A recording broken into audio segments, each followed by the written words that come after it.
let's stay on that bandwagon. So you're talking to Please. that person, right? Yeah. What this is go to like a final words of wisdom. What would you Yeah. tell that person? And let's say they're at their lowest low right now. They're hitting that hurdle, and they're coming to you to kind of help them. What words of inspiration would you give to them to help them to move forward and prosper?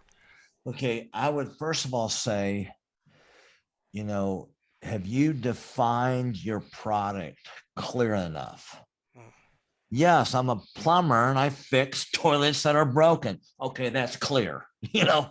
yeah. But I just talked to somebody that helps people develop passion and creativity, and I don't know what their package is. I said, what is the pack? What is the pain you make go away? So if you can't define that super clear and identify the target market of people that have that pain and they have money to pay you to make that pain go away, many times that's what's lacking in a lot of businesses. It's not clear enough what it is they fix or they solve or they make the pain go away or they bring a solution to this challenge. Mm, That challenge is not clear enough, or is not clear enough of who's having that challenge that are willing to pay to get it fixed.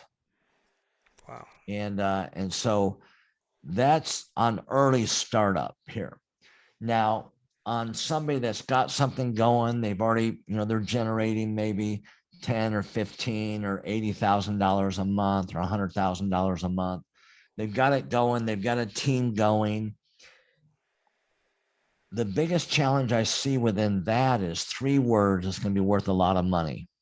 I don't know if I should say this here without them paying me something. Do you think they ought to pay me? No, I'm just playing with you.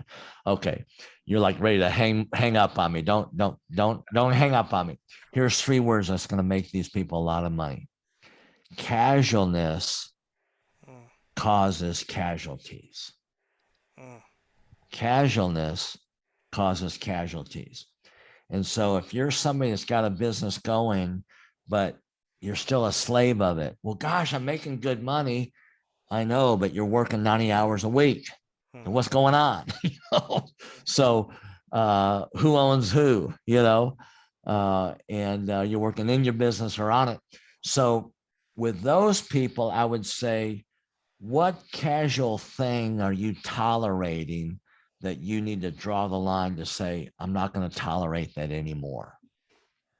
Mm. Now, we'll help you articulate what it is that needs to be fixed and how to fix that, because you can fix it and make a bigger problem. I've done that before. All right.